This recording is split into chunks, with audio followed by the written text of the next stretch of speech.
Bonjour tout le monde, bienvenue à Un peu de crime dans ton café. Je suis votre animatrice Catherine et je suis avec Audrey. Bonjour Audrey, comment ça va?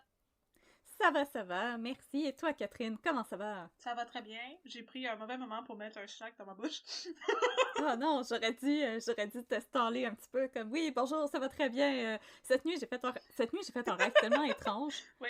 J'ai rêvé que Catherine, puis toi, Mégane, là, j'ai spoilé le punch que Mégane est encore parmi nous parce qu'on l'a pas mordu. En tout cas, j'ai rêvé que on allait dans un magasin de décoration de Noël qui est ouvert à l'année. Nice! Parce que, genre, on venait de s'acheter un cabanon puis on voulait le décorer. Fait qu'on était allé acheter plein de décorations de Noël. Puis je pense qu'on est allé, genre, en kayak ou quelque chose comme ça. En tout cas, c'était très étrange comme rêve. Puis je pense que c'était juste mon subconscient qui était vraiment excité d'enregistrer avec vous aujourd'hui. Fait que j'ai rêvé à vous autres parce que j'avais trop hâte de vous voir. Mais oui! Écoute, les magasins de Noël ouverts à l'année, c'est la chose la plus white people que j'ai jamais vue, mais écoute... Ben, sauf les magasins d'Halloween, on va s'entendre. Les magasins d'Halloween à l'année avec les masques de tête de chevaux. Je me demandais si tu t'en allais. Je vais pas vous faire peur. De tête de chevaux. Je voulais juste vous mettre cette image-là dans la tête. Alors, oui, nous avons encore notre invité spécial parce que là, c'est le moment où on vous révèle notre secret à un peu de crème. On enregistre nos épisodes en groupe. En batch. En bulk. Ouais, en bulk. On est comme le bulk barn des podcasts. Et on enregistre plusieurs épisodes à la fois. Alors, Mégane est encore là avec nous aujourd'hui. Comment ça va, Mégane? Allô, je suis encore là. Ça va très bien. Alors, aujourd'hui, tu n'as rien à nous raconter. Non, pas aujourd'hui. OK, full disclaimer. Non. C'est Audrey qui va nous raconter un cas. Yay, c'est à mon tour! Je vais juste faire des bruits en background Des avec bruits de toi. bouche. Ouais, moi aussi, quand je vais mettre des snacks dans ma bouche puis parler. Ah! De l'écoute active. Puis je vais dire, ouais, Exactement. c'est ça, comme je dis dans tous les épisodes. Alors, Audrey, de quoi tu vas nous parler aujourd'hui? Oui, avant, je voulais vous parler de mon café que... C'est vrai, j'ai oublié ce bout-là. On boit du café ici! On boit du café ici, sinon, va-t'en! Le café que je vais vous recommander aujourd'hui, c'est le café Joyeux Roger du torréfacteur Zab, qui est un torréfacteur montréalais, et Joyeux Roger, ben c'est le Jolly Rogers, qui est le drapeau des pirates avec le Skull and Crossbones. Alors, c'est un café qui vient du Brésil, et les notes nous sont décrites comme étant brownie, noisette et crémeux. Pouvez-vous rester dans le même type de mots quand vous faites des listes, mais whatever. Ça, c'est mon petit côté éditrice, que je suis comme non. Quand tu fais une liste, tu restes dans le même groupe de mots. Donc, c'est très... Ils ont fait un zeugme pour révéler notre background littéraire. Oui. C'est quand tu fais une comparaison, mais avec deux types de mots qui appartiennent pas au même genre de mots. Alors, d'accord. C'est très intéressant, je connaissais pas ce mot. Tu vas m'apprendre des choses tous les jours. C'est comme le Jolly Rogers, là. Mon Dieu, j'avais jamais entendu parler de ça. C'est le 3 minutes le plus dense en nouvelle information que t'as eu. Vous allez vous coucher tellement moins niaiseux à soir, là. J'ai de la misère à rattraper ce que j'ai manqué. J'ai l'impression de plus être à jour dans ce que Il y a tu dis. tellement de choses qui arrivent en même temps. Fait que là, un zeugme, c'est comme si tu dis, mon café, ça goûte l'amour pis manger. Ouais, genre, comme l'amour et les brownies. Ah, ok. Ouais, mais je veux dire... Mais les brownies, c'est l'amour. Mais je veux dire, grammaticalement, comme l'amour pis les brownies, c'est les mêmes sortes de mots. C'est la même sorte de mots, mais ça appartient pas à le même champ lexical. Ah! Ok, excuse-moi. Moi, je pensais que c'était comme les gens qui font des listes de qu'est-ce que je vais faire demain? Dormir, la vaisselle, pis... Lasagne! C'est comme, non, dormir, c'est un verbe, la vaisselle, c'est pas un verbe. C'est comme, c'est pas une liste, ça. Les listes, c'est des choses qui sont pareilles. Non, on parle de café ici. Mais de retour à mon café. On ne parle plus de grammaire. Ok, go. Haha, on vous a eu maintenant, c'est un podcast de grammaire. Sortez de Becherel. Si t'as oublié ton Becherel, m'écrire une note dans ton agenda. On fait dicter troué à mi-chemin. Que j'eusse, que tu eusses, que nous eussions, que vous eussiez. Apprenez vos verbes avec Catherine Mégane et Audrey. Ça va être des années de plaisir. Pourquoi j'ai dit des années?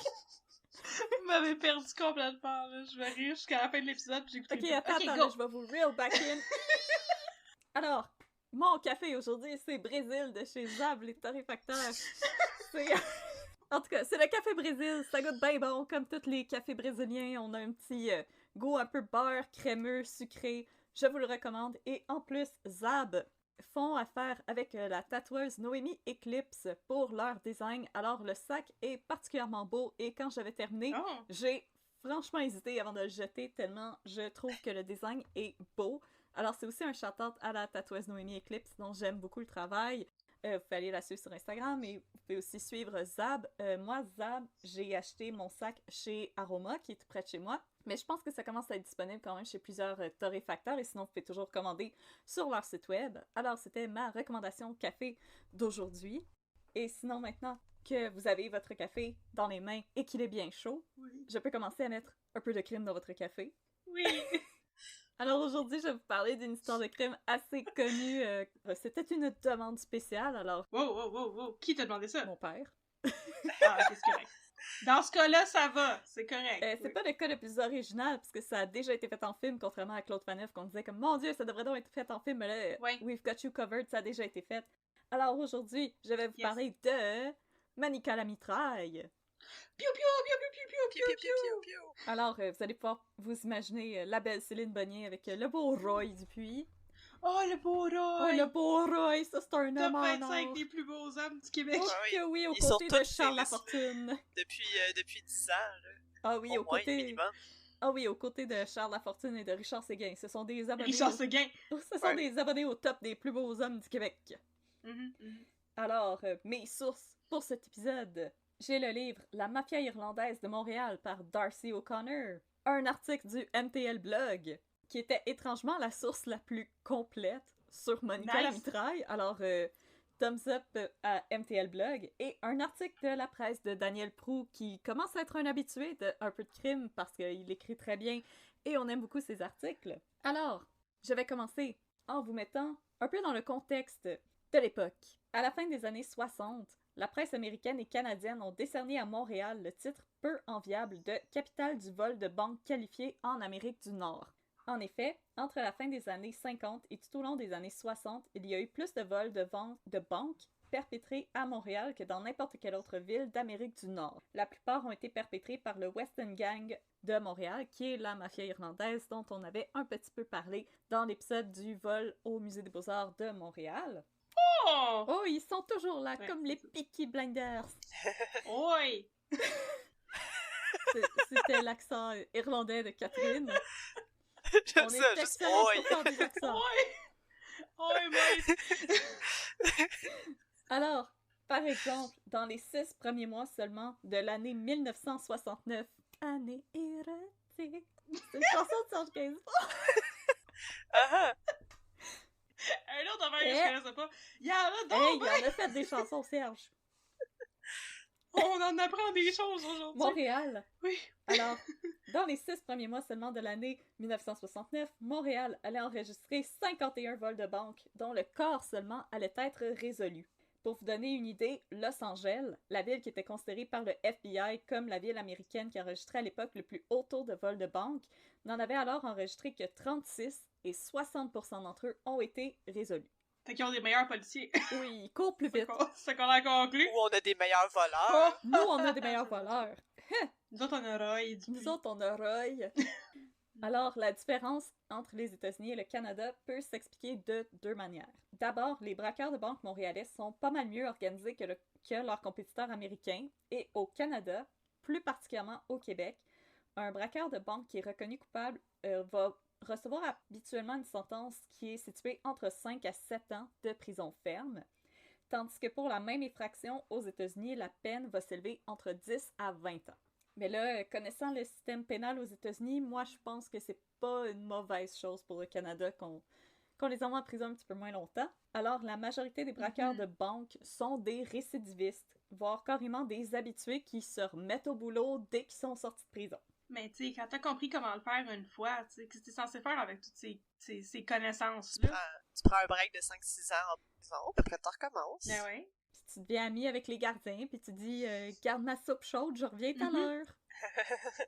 Autre statistique intéressante, Selon la police et le FBI, un cambriolage commis à Montréal en 1968 pouvait rapporter 5 000 $ comparativement à 2 000 ou 3 000 $ dans une autre ville au nord des États-Unis. Oh!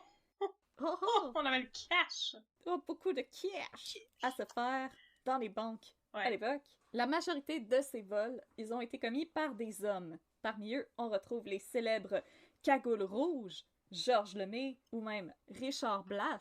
Et ça, c'est tous des gens à qui on va peut-être un jour consacrer des épisodes, alors je ne m'avance pas trop et je fais des clins d'œil à mes gars. Comme ça. Peut-être plus tôt que tard, même. Keep your eyes peeled. Donc, parmi toutes ces belles personnes qui allaient voler des banques, il y a une figure qui allait se démarquer dans ce véritable party de saucisses. Une jeune mère célibataire, armée d'un fusil semi-automatique plaqué or, que la presse francophone baptiserait Monica la mitraille et Machine Gun Molly pour la presse anglophone, ou la fille qu'Al Capone aurait voulu avoir et l'héritière de Jesse James, même si elle n'a pas fait de trafic de drogue ni de braquage de train. Et ça, c'est la description du Journal de Montréal à l'époque, ce qui prouve que le Journal de Montréal a toujours été aussi pertinent. C'est de mettre nulle part. Ils sont comme, c'est un criminel, puis il y a un autre. Fait que c'est la même chose. C'est un autre zeugme! Tous les crimes se valent. Ils ont fait un zeugme de crimes. Yes! Alors, Monica, elle est née en 1939 dans une famille italienne nombreuse et elle a baigné dès son plus jeune âge dans la criminalité. Monica, sa famille... C'est ciao! Catherine va faire son Duolingo en même temps que je vais faire mon épisode. À force de mentionner Duolingo, vous allez finir par être sponsorisé par les autres aussi. Ah, mais ça va nous faire plaisir. Comme ça, le hibou va arrêter de venir cogner dans ma porte en me faisant des yeux méchants quand je fais pas mes exercices d'espagnol. Ouais, je voulais juste dire que malgré toutes mes leçons de Duolingo, je serais pas capable de dire Monica la mitraille a volé une banque en italien. Il me manque des mots pour faire cette phrase-là. Là. Je sais. À quoi ça sert? D'être les banques de vocabulaire. Ouais. La famille de Monica avait élu domicile sur la rue Saint-Dominique dans le Red Light montréalais. Yes! Bon choix! Donc Catherine est une experte. Très bon choix! Oh! Ça! Je sais, ça sous-entend que t'aimes ça le Red Light montréalais. Yes! C'est un sujet qui m'intéresse. Oui, à des raisons personnelles. Ce que tu fais de tes fins de semaine, c'est pas de nos affaires. Saint-Dominique, c'est une rue vraiment hot. Donc, le Red Light qui avait été baptisé ainsi en raison des lanternes rouges que l'on pendait aux portes des maisons de désordre. Des maisons de désordre? Ouais! Des maisons de désordre? Où ça? Quand ça? Pourquoi? On sait pas ça. C'est la première fois que j'entends cette expression-là. Pour vrai? C'est des maisons closes. Des maisons de débauche puis des maisons de désordre. Yeah. C'était sale. Mais oui, il y en avait pas pour vrai. Hein. Ça existait pas. C'était pas là. C'était pas... C'est juste une rumeur. Non. À l'époque, le quartier des Red Light s'étendait de la rue Sherbrooke jusqu'au Vieux-Montréal, entre les rues Saint-Denis et Bleury. Et là, la propre grand-mère de Monica, un petit peu comme un personnage de Charles Dickens, elle dirigeait une véritable école de la criminalité. Elle enseignait aux enfants du quartier les rudiments du vol à l'étalage, qu'ils mettaient à profit dans les commerces environnants, et elle touchait des redevances sur les butins de ses élèves. Grand-maman Proietti écoperait en 1952 d'une peine de prison de 12 ans. Grand-maman Proietti. Grand-maman Proietti. Proietti! Ah, c'est donc ben beau! Okay. Alors âgée de 13 ans, Monica devient travailleuse du sexe afin de soutenir financièrement sa famille qui ne cesse de s'élargir. Elle a alors pas moins de 8 frères et sœurs. Oh non! On peut empêcher la famille. Non, pas empêcher la famille. Oui, mais on peut empêcher la prostitution à 13 ans, là, par Catherine exemple. t'en a beaucoup. Ah, ok, excusez. Mais là, malgré son jeune âge, Monica, elle a déjà une réputation de dure à cuire. À l'âge de 16 ans, elle se promène dans les rues du Red Light avec un fusil dissimulé dans son soutien-gorge qu'elle dégaine pour faire peur aux adolescents qui l'embêtent. Puis là, moi, je suis pas très boobalicious, fait que je pourrais juste avoir un tout petit pistolet. Ça fait comme tu vois la forme en travers de ton chandail. Oui, juste comme... Non, j'ai rien dans mon chandail, je sais pas de quoi tu parles. Mais c'est ça, je pense que ça nous indique qu'elle avait tout un rack, parce qu'effectivement, ça doit... C'est quand même gros, un pistolet! C'est gros pis c'est long! C'est quand même dur à cacher dans ton corsage, là! Elle passait ses journées dans les cafés où elle fait la rencontre de personnages comme les frères Poirier, des célèbres gangsters qui seraient éventuellement impliqués dans le meurtre de la danseuse Margot Turner. Et elle va également faire la rencontre à l'âge de 17 ans d'Anthony Smith, un gangster écossais qui, lui, avait 33 ans. Il avait été expulsé de l'Angleterre après avoir commis une série de vols à main armée. Bonne raison. Et celui-ci fera de Monica sa femme, la mère de ses 2 enfants et sa partenaire de crime. Est-ce que c'est Roy Dupuis? Non, Roy Dupuis arrive plus tard. Ah, ok. Je me rappelle pas dans le film qui faisait ça. Parce que la chose à savoir, par exemple, par rapport au film sur Monica la mitraille, c'est que les sœurs de Monica avaient refusé de vendre les droits sur leur histoire. Alors, tous les noms ont été changés, puis il y a certains éléments aussi qui ont été modifiés. Donc, je me suis pas servi du film avec Céline Bonnier ni du roman de Georges Hébert Germain pour faire mon épisode parce qu'il y avait beaucoup d'éléments très, très, très fictionnels là-dedans. Puis c'est ça qui était vraiment difficile pendant mes recherches, c'est que Monica elle a vraiment été mythifiée. Mais t'as bien fait. C'était difficile d'avoir des vraies informations. C'était trop l'équivalent de Bonnie and Clyde, puis les gens trouvaient ça trop cool. Fait qu'il y a beaucoup de mythes qui se sont élaborés autour d'elle. Je veux dire, 1 an après sa mort, il y avait déjà une pièce de théâtre inspirée par elle avec Denise Filiatro qui jouait. Oh my god! Donc, les gens, c'était une histoire qu'ils ont vraiment adorée puis qui se sont réappropriées hyper rapidement. Donc, c'est difficile d'avoir des informations qui sont correctes. Donc, ce que je vous dis, je pense que c'est les informations qui ont été le plus corroborées. Mais faites vous obstiner avec moi, un peu de crème à gmail.com. Non, moi j'aime mieux la version du film.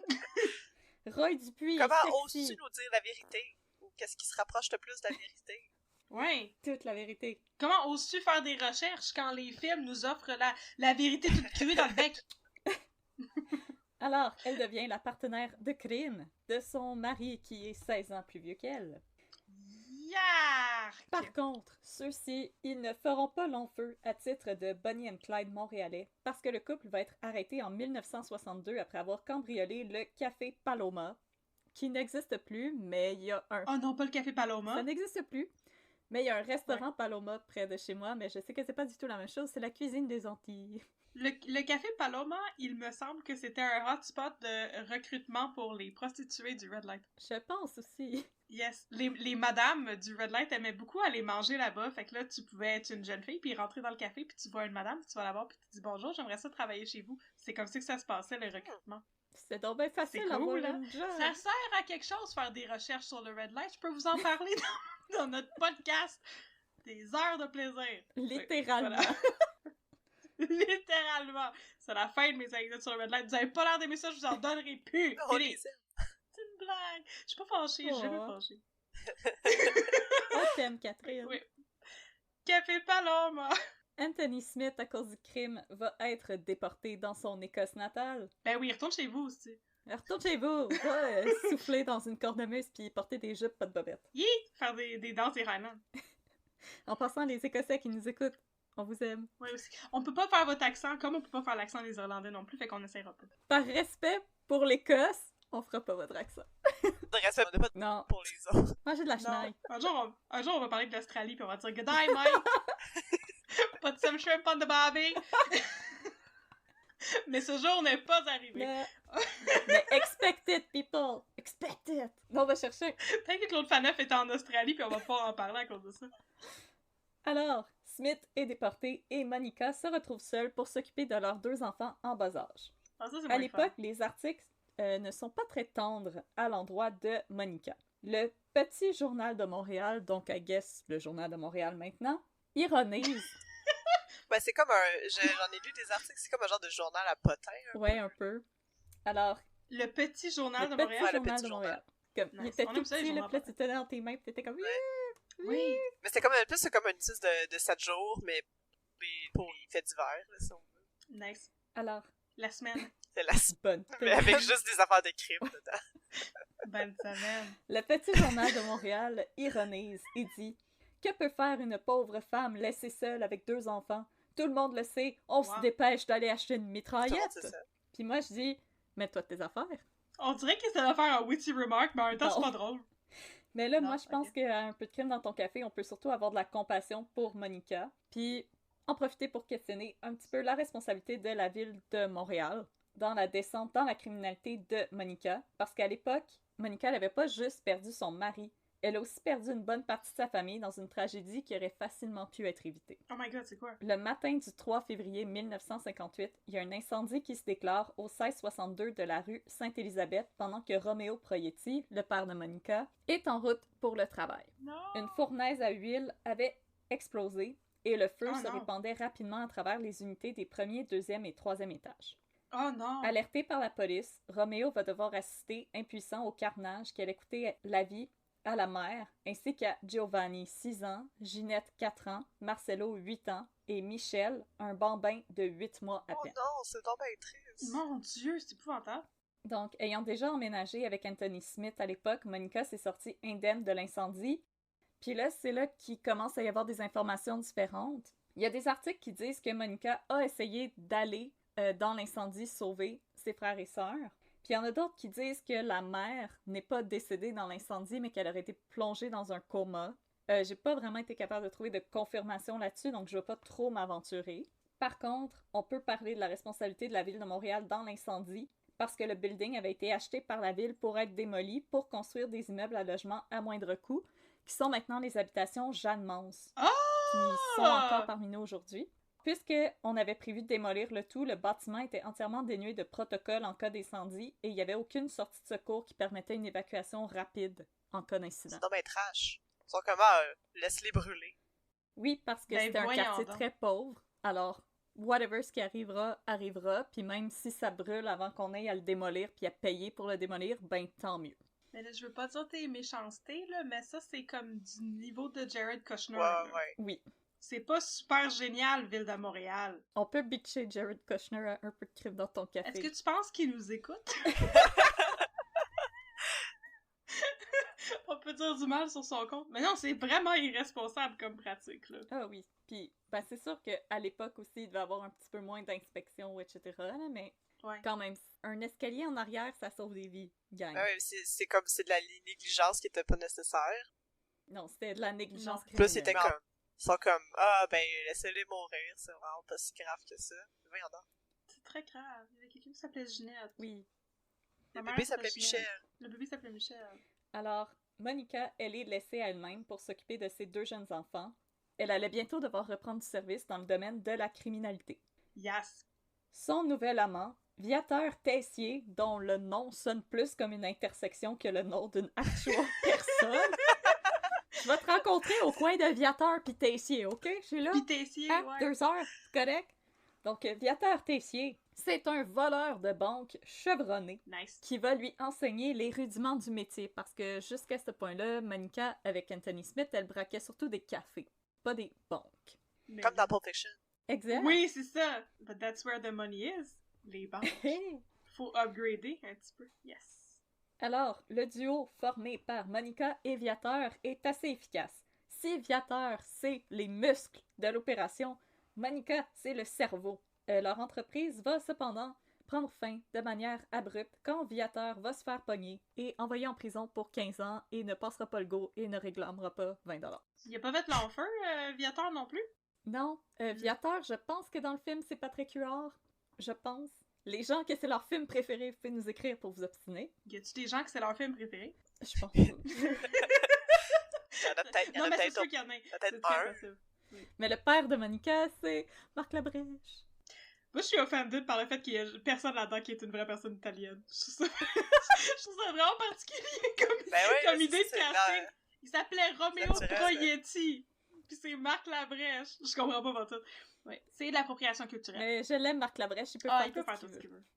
Est-ce que vous avez déjà écouté la traduction française du film New Jack City? Je sais même pas c'est quoi. C'est quoi? Ça se passe dans le Bronx, à New York, c'est des gangs Ouais. de rue, pis c'est Marc Labrèche qui fait la traduction. Oh wow! Hey, c'est à se rouler Ouais, ça par doit. terre. C'est horrible. Comme si vous avez déjà écouté Snapshot, c'est la même chose. C'est Marc Labrèche qui fait des voix de gangsters dans le J'y Bronx. crois. Des trafiquants de drogue. Il y a des extraits sur YouTube, je l'ai pas trouvé au complet, mais il y a des extraits sur YouTube, allez voir ça, c'est chef's kiss, Ouais. chef's kiss. Sur chef's kiss. Wikipédia, ça dit que Patrick Gaston, Lucie. Fait que ça doit pas être. Mais ils ont changé les noms. Non, mais dans le film. Ouais, c'est ça. Ouais, mais ils ont changé Ah. les noms. Mais il aurait dû l'appeler de nom d'une autre intersection, comme Châteaubriand, Rosemont. Il aurait pu l'appeler Rachel Berry. Ah! Non, c'est mon nouveau chum, il s'appelle Rachel Baby. Puis il m'apporte des bonnes pommes organiques. L'autre après, il s'appelle Sobeys. Alors, à nouveau seule et maintenant mère de 3 my enfants, God! parce qu'elle a eu un autre enfant Viateur! avec Viateur Oh. Tessier, Monica, elle décide de faire un Peter Gabriel d'elle-même et de poursuivre une carrière solo. Boum! Surprise blague de Peter Gabriel! On s'en sort pas! Boum, flip it! Filmé partout!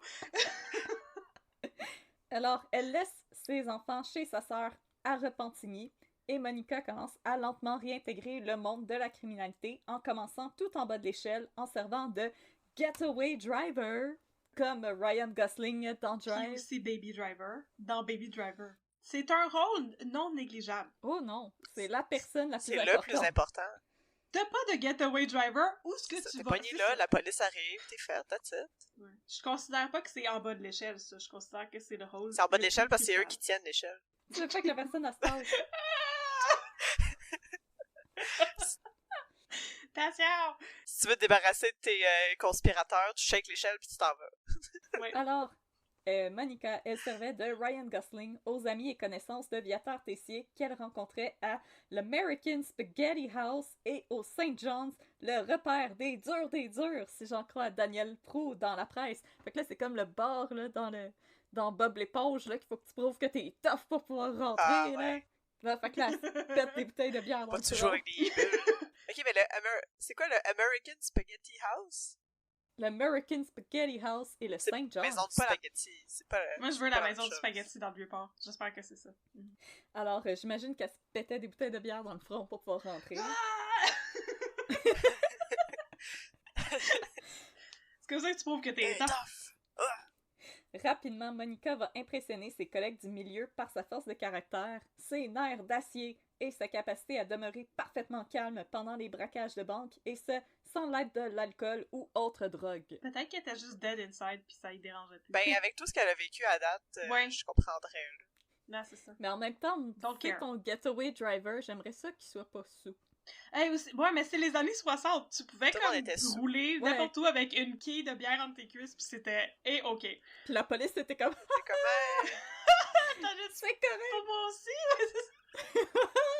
La police, elle arrivait puis elle te faisait un chin. Exactement, ouais. La police à cheval. Il y avait encore la police à cheval, je pense. Il y a encore la police à cheval aujourd'hui, tu sais. Ben oui. Chill, chill. Ouais. Qui est un petit peu moins ridicule que la police à vélo, que quand ils t'arrêtent, ils te mettent dans le petit panier en avant. là.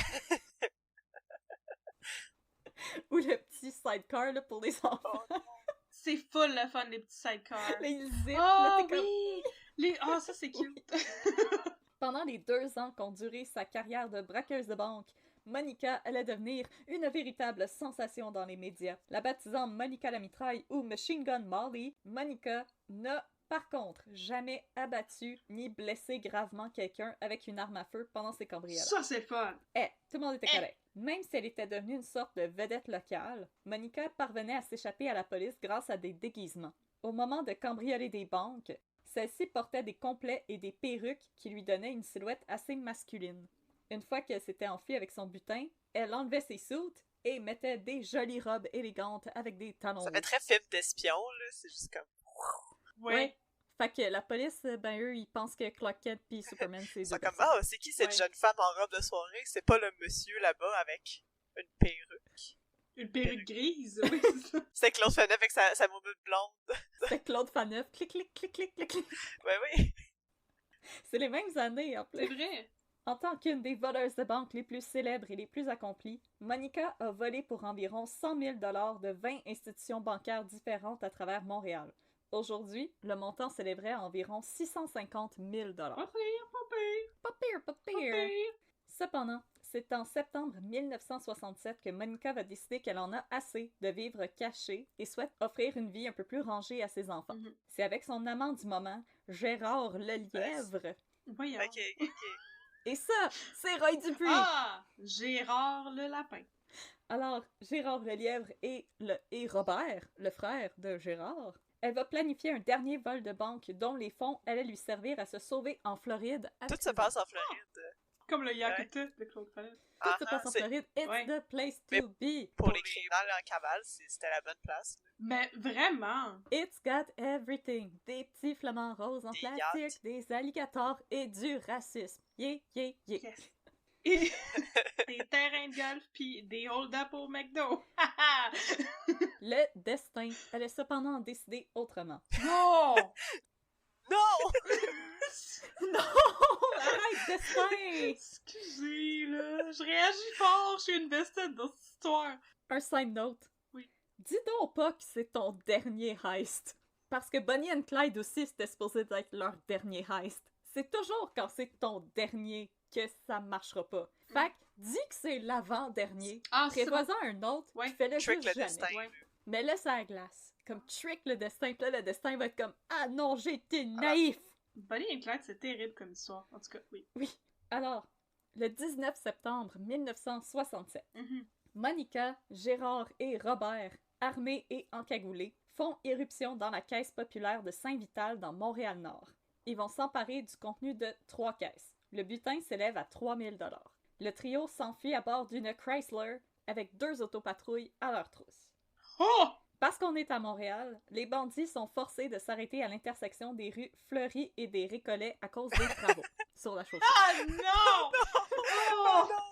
On est à Montréal, il y a des travaux, ça date pas d'hier. Il y a des cônes jaunes-orange, ils ont Ah. distancé. Ah. Alors, pour échapper à la police, Monica et compagnie décident de changer de voiture. Mitraillette dorée en main, Monica s'approche de la voiture d'un certain Adrien Tremblay, Nice. un inspecteur de la voirie de Montréal-Nord, et elle va lui braquer son arme sous le nez et prendre place à ses côtés. Puis le Tremblay était comme « Oh mon Dieu, je peux avoir un autographe? Est-ce que vous êtes Machine Gun Molly? Oh my God, ma fille est une grande fan! » On prend un selfie! Tremblay avait alors en sa possession de l'argent liquide parce qu'il venait de se faire remettre sa paye. 3 piastres. À peu près, oui. Monica s'empare des billets, frappe Tremblay derrière la tête avec sa crosse de fusil Hollywood style et abandonne l'homme sur la chaussée avant de reprendre sa course avec les 2 frères Lelièvre sous le feu des policiers qui commencent à les rattraper. Oh, C'est Adrien. full GTA, là. Ouais. Ah oui, oui, on est en train de jouer à Ah, Grand Theft Auto là, pour de vrai. Là. La voiture file à travers la ville en un effort désespéré pour échapper aux policiers qui ne les lâchent pas d'un pouce. La course folle va prendre fin beaucoup plus loin, à l'angle des rues P9 et Dickens. Maintenant, Dickens a changé de nom, mais j'ai pas réussi à trouver c'est laquelle. Mais je sais qu'on est rendu dans le quartier Saint-Michel. Ouais, ouais. Faites vos gages. Puis 9, on n'est pas dans Saint-Léonard? Ah, peut-être. Je sais pas, ça me disait Saint-Michel. Ça dépend à quelle hauteur. Ah ouais, ouais, c'est vrai. Excusez. Ouais, comme... Continue pendant un petit bout. Ils sont rendus à l'angle des rues P9 et Dickens. Et la voiture de Monica et compagnie va entrer en collision avec un autobus de la CTN de la ligne 99. Non! Pas la 99. Les La maudits commissaire des autobus. transports de Montréal, qui était alors l'appellation de la STM. La voiture est complètement détruite et Monica est coincée dans l'épave tandis que la police se rapproche. Oh non! En bon gentleman, les frères Lelièvre sont demeurés sur place et ont aidé Monica à s'extirper des débris. JK se sont sauvés à pied comme s'ils avaient oublié d'éteindre le four avant de partir ce matin. Ben non! Ben non! Oh, Oh my oui, ils ont God. laissé Monica. Maudit Bonne chance! frère, le lien. Bye! Gang de trous de cul. Aïe aïe. Abandonné à son sort par Roy Dupuis, cerné de toutes parts. Là, Éric Bruno est comme fou! J'ai eu mon break! On peut parler de moi dans un épisode! On n'a pas parlé d'Éric Bruno dans les 2 autres épisodes avant non plus! Je suis sûre que oui. Non? J'ai pas Eric- l'impression. Ah, ok. Éric, on t'aime encore, on s'excuse. Reviens! On t'a pas lâché! Ah, Abandonné à son sort par Roy Ben, Dupuis, voyons cerné de toutes parts, Monica tente de lever son arme en un effort désespéré pour échapper à la police. Mais ceux-ci vont être plus rapides et Monica va mourir abattue de 3 balles, dont 2 l'atteignent à la tête et 1 à la poitrine, ou au sein pour Oh, wow. m'exprimer comme la presse pas pantoute misogyne de l'époque. Wow. Ils ont dit ça pour vrai. ben, that will do it en 2 balles dans la tête, c'est assez. Puis en passant dans la presse, la photo de Monica abattue est là en gros. La photo de Monica sur les lieux du crime n'est pas du tout difficile à trouver. En fait, si vous cherchez Monica la mitraille, c'est probablement une des premières images que vous allez trouver. Alors sachez-le, si en écoutant cet épisode-là ou peu importe, vous êtes curieux, vous allez voir la photo de Monica Écoutons, est-ce qu'on est dans le Wild West? Qu'est-ce qui se passe? Pourquoi il y a ça les journaux? Ben, moi aussi, je trouve ça un peu intense, surtout que, en tant que tel, Monica et les frères Lelièvre ne tiraient Ouais, pas. ben elle avait une mitraillette dans la mais c'est gueule. sûrement aussi sa réputation. Mais en Oui. même temps, elle avait jamais tué personne. Mais je pense que c'est la police qui était pas mal énervée qu'elle aurait échappé pendant aussi longtemps, puis là, c'est un petit peu... on était un petit peu rendu du côté du règlement de compte. J'avoue qu'on peut relativement facilement trouver des images de cela sur Google, je peux en témoigner. Mais j'ai pas trouvé d'images de corps, mais il y a les images de la scène de crime, oui. Mais c'est même la photo de couverture du roman de Georges Hébert Mais là, Germain. comment? Ce que je trouve un peu ordinaire. Alors, Monica meurt sur la chaussée. Elle était âgée de 29 ans et elle laissait derrière elle 3 enfants en bas âge, Ginette, Anthony Smith Jr. et Gilles Tessier. C'est le père de Monica, Roméo, qui sera chargé d'identifier son corps à la morgue. Pour leur part, Gérard sera retrouvé par les policiers 2 jours plus tard caché dans un cabanon. Coward. Mais c'est ça, maudit lâche. Je sais pas combien de temps il avait prévu rester caché là. Sors de mon cabanon, Roy C'est Dupuis! quelqu'un qui va chercher sa tondeuse, puis qui est comme, ah, il y a un monsieur. Puis il y a Roy Dupuis qui est comme Occupé! C'est déjà pris! Occupado! Son frère Robert sera quant à lui parvenu à échapper aux autorités jusqu'au 10 octobre. Il sera alors intercepté à bord d'une voiture volée à Hull. La balade des frères Lelièvre est cependant loin d'être terminée. Le 22 mai 1968, les frères et 4 autres prisonniers, à l'aide d'un revolver que Robert était parvenu à obtenir on ne sait pas trop comment, ont réquisitionné une fourgonnette grillagée qui appartenait au service correctionnel, tandis qu'il devait être transféré du tribunal de Saint-Jérôme, au nord de Montréal, vers la prison de Bordeaux. Ils sont parvenus à s'enfuir jusqu'à un barrage routier dressé par la police à proximité du village de Sainte-Monique. Les 4 condamnés qui accompagnaient les frères Lelièvre se sont aussitôt rendus, mais les frères Lelièvre avaient toujours pas dit leur dernier mot. Malgré leurs menottes aux poignets et aux chevilles, les frères se sont enfuis dans un boisé voisin, poursuivis par des policiers. Des coups de feu ont été échangés et Gérard a été abattu sur place. Ben fait pour lui, c'est le karma. Ouais, c'est ça, à côté de Sainte-Monique, à part de ça. Hey, Le destin, il était là encore. Il était là. Le destin, il était comme C'est ça. bitch! T'as abandonné ma girl. C'est la justice poétique. Gravement atteint à l'abdomen et à la tête, Robert a été transféré à l'hôpital. À la suite de sa convalescence, il a subi son procès le 7 octobre 1968 pour écoper de 7 ans de prison. À sa sortie, il va intégrer les rangs du West End Gang et va périr en 1984 dans un attentat à la bombe qui avait probablement été perpétré contre l'un des chefs du gang par un gang rival. Car bomb! Oui, Irish Car Bomb. C'était un Irish car bomb! Voilà! Tout est dans tout. Alors, si Monica, c'était la dernière des femmes Proietti à connaître une mort tragique, donc sa grand-mère qui est morte en prison après avoir eu son école de la criminalité. La nonna Proietti. Sa mère qui est morte de l'incendie dont la ville était responsable. Et Monica qui venait de mourir sous les balles des policiers. Le cycle de la criminalité ne serait cependant pas rompu pour les enfants de Monica. Anthony et Gilles ont tous les deux été arrêtés à maintes reprises pour divers délits criminels, dont des vols à main armée, comme leur maman. Oh! Et maintenant, je suis arrivée à la fin de mon épisode, mais j'aimerais vous donner une citation que Daniel Proulx avait utilisée lui-même dans son article sur Monica. C'est une citation de Balzac. Pour le pauvre, le vol n'est plus ni un délit ni un crime, mais une vengeance. Hey! Je trouvais que c'était une belle citation, j'avais envie de l'inclure. C'est une belle finale. Alors voilà, c'était l'histoire de Monica Lamitraille. J'ai trouvé que c'était vraiment très intéressant à faire comme recherche, puis je sais que c'est pas correct de voler de l'argent, mais je ressentais quand même une certaine sympathie pour Monica. Je veux dire, quand c'est les cartes qu'on te donne, ben tu fais ce que tu peux avec les cartes. Mais oui, puis aussi, quasiment chaque étape de son parcours, tu sais, les inégalités systémiques de la ville, puis de la pauvreté qui rentre en jeu, là, tu sais, on root pour elle, parce que, comme tu dis, c'est les cartes qu'elle avait dans les mains. Puis aussi, ici, elle n'a jamais tué personne. Donc, en fait, pendant la poursuite entre la police et Monica qui a mené à son décès, il y a eu une autre victime, et c'était un jeune enfant qui jouait devant chez lui et qui a été atteint par une balle à la joue. Il me semble qu'il a survécu, mais je pense que c'était une balle tirée par la police. Alors, encore une fois, on peut se dire, je pense que Montréal, dans les années 60, c'est quand même pas le Wild West. Alors, quand je lisais le rapport de la police qui tirait sans arrêt sur eux, je me disais, mais Voyons donc. Ça, c'est pas comme ça excessif. qu'on fait les choses ici, mais... Ouais, c'est un peu excessif, c'est ça.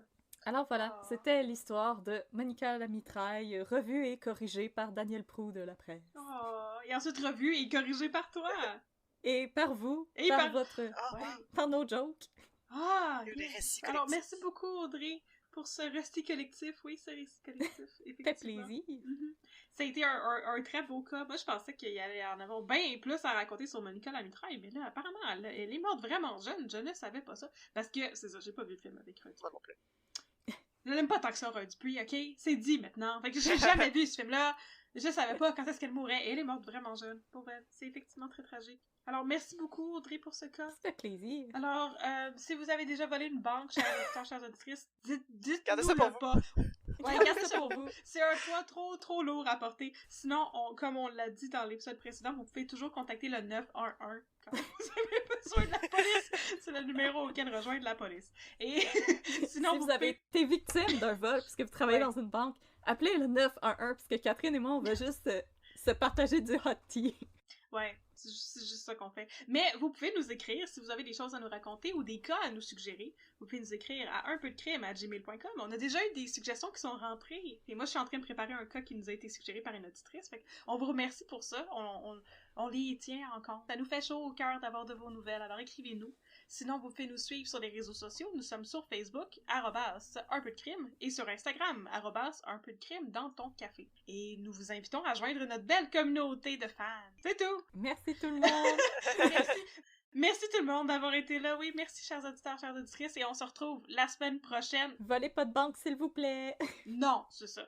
On se retrouve la semaine prochaine pour mettre un peu de crime dans votre café. Bye bye! Bye tout le monde!